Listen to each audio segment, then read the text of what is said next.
Stepi bertanya, gimana kalau kita ajak Menka? Bella jawab, gak, jangan ajak dia. Aku bisa membayangkan betapa kesalnya dia, tapi harus menahan diri. Kamu minum, mabuk, tapi tetap nyetir pulang. Miss Jenny, maaf ya kalau saya lancang. Bolehkah saya bertanya sesuatu? Silakan, jawabnya. Apakah Anda sudah menikah? Tanyaku. Jenny terdiam sejenak kemudian berkata, kenapa Anda bertanya seperti itu?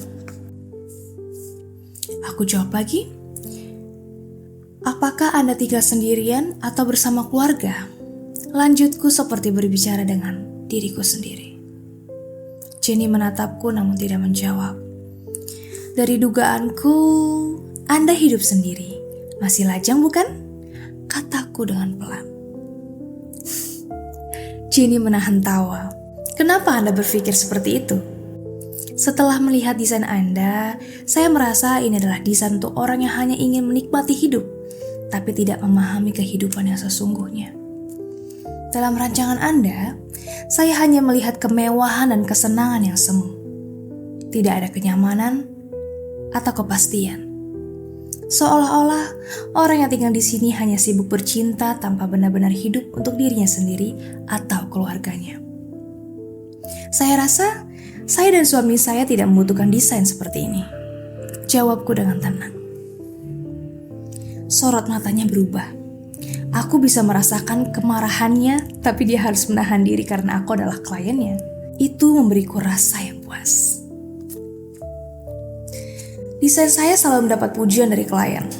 Jawabnya dengan nada angkuh, meskipun dengan tenang. Sepertinya Anda tidak membutuhkan desain dari kami. Aku berdiri dan bilang, oh, itu hanya membuktikan bahwa para desainer di sini tidak benar-benar hidup di dunia nyata, tapi hanya hidup dalam fantasi. Kataku sambil berjalan menuju pintu. Baiklah Miss Jenny, saya datang untuk mengenal Anda dan melihat desain Anda. Terima kasih, maaf telah mengganggu. Aku mengambil gambar desain ada di meja lalu keluar tanpa menoleh ke belakang sedikit pun. Aku bisa membayangkan betapa kesalnya dia, tapi harus menahan diri. Jika seorang wakil kepala desain mengeluh hanya karena kritik dari klien, sepertinya itu gak masuk akal kan? Namun saat aku berjalan keluar dari kantor, aku bertanya-tanya, apakah ini akan mempengaruhi hubungan mereka ke depannya? Apakah ini akan menjadi masalah untuk Menka? Di perjalanan pulang, aku mengecek Facebook Jenny. Dari sana aku mengetahui lebih banyak tentang dirinya dan hubungan gelapnya dengan Menka. Aku memutuskan untuk bertindak. Aku membeli perangkat penyadap dan menyiapkan alat-alat untuk memata-matai Menka. Semua ini adalah bagian dari rencanaku untuk menghadapi mereka dan mengungkap skalanya. Siang telah berganti sore. Aku merasa gak punya selera makan lagi. Setelah makan sedikit, aku beralih ke secangkir kopi dan duduk di meja makan, memandangi langit sore. Tiba-tiba HP aku bunyi. Menka telepon. Aku mengangkatnya dan mendengarnya memberitahuku bahwa malam ini dia akan menghadiri jamuan makan. Menka menelpon dan bilang, malam ini aku ada jamuan makan sayang, jadi kamu gak perlu masak buat aku ya. Setelah makan ada acara lain, aku tanya. Dia jawab, mungkin main kartu, kamu tahu kan, Pak Budi, bosku, hobi banget main itu. Setelah menutup telepon, aku merasa lega. Aku sudah berjanji bertemu dengan Bella malam ini. Dan dia jelas gak pengen ketemu sama Menka. Aku memutuskan untuk gak lagi menyiapkan makan malam untuk Menka dan memilih untuk beristirahat. Tanpa aku sadari, aku tertidur di sofa ruang tamu.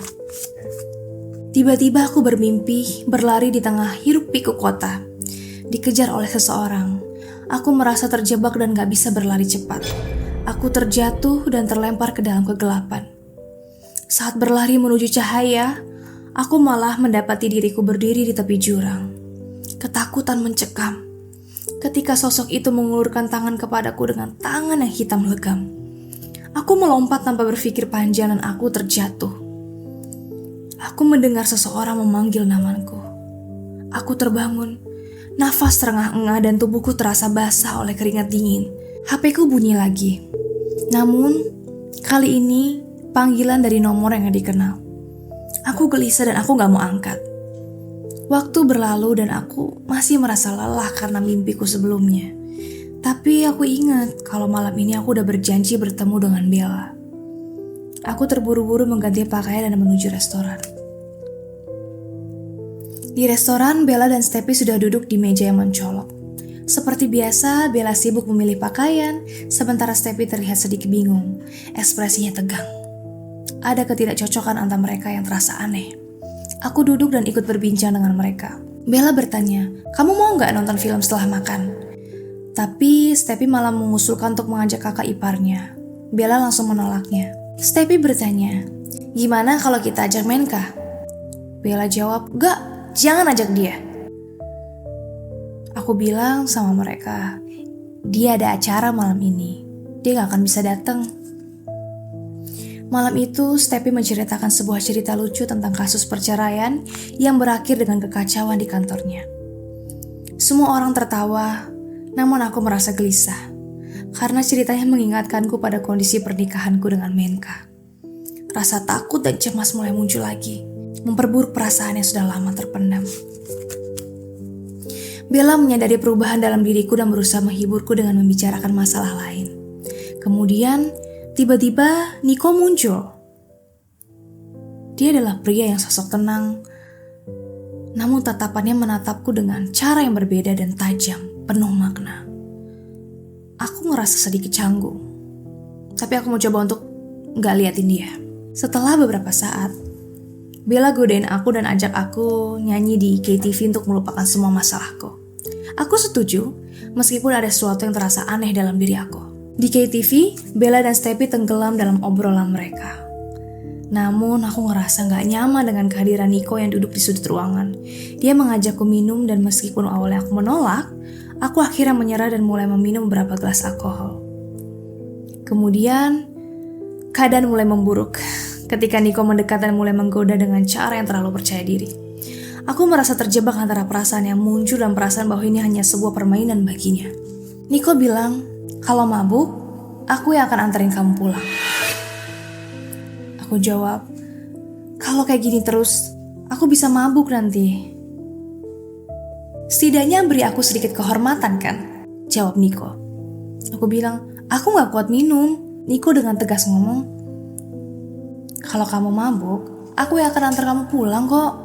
Akhirnya malam itu berakhir, dan Niko mengantarkan aku pulang. Aku khawatir gimana reaksi Menka kalau dia lihat aku turun dari mobil pria lain. Di rumah, Menka tampak menunggu dan bertanya langsung menusuk ke aku. Aku berusaha bersikap tenang dan bilang aku cuma pergi makan karaokean sama Bella. Namun, saat dia menanyakan apakah aku minum, aku mengakui sedikit dan emosinya langsung meledak. Dia bertanya ke aku, "Kamu minum?" Pertanyaannya yang sangat menusuk bikin aku takut untuk menjawab. Dan aku cuma bilang, Dia gak percaya. Dan dia bertanya lagi, "Aku gak percaya, kamu minum kan?" Aku jawab, "Kamu aja boleh sering minum. Masa aku gak boleh sekali-sekali?" Perasaan itu semakin kuat dan aku merasa geli sekaligus marah. Menka yang telah mengkhianatiku selama 2 tahun merasa berhak mengaturku. Saat dia menarik tanganku dengan paksa, aku merasa perasaan ini menguat dan aku bukan wanita yang sama lagi. Aku akhirnya melepaskan diri dan memasuki kamar, namun air mata mulai mengalir. Malam ini adalah malam yang membuka mataku, dan aku mulai merencanakan apa yang harus aku lanjutkan. Aku dengan tegas ngomong sama Menka, "Lepasin tangan aku." Menka tanya, "Kamu minum, mabuk, tapi tetap nyetir pulang?" Aku jawab, "Aku gak nyetir. Mobil aku masih di basement KTV." Menka bertanya lagi, "Lalu, siapa yang nganterin kamu pulang?" Aku jawab, "Teman." Menka tanya lagi, "Teman siapa?" Aku jawab lagi, "Temannya Stepi." "Laki-laki?" "Ya."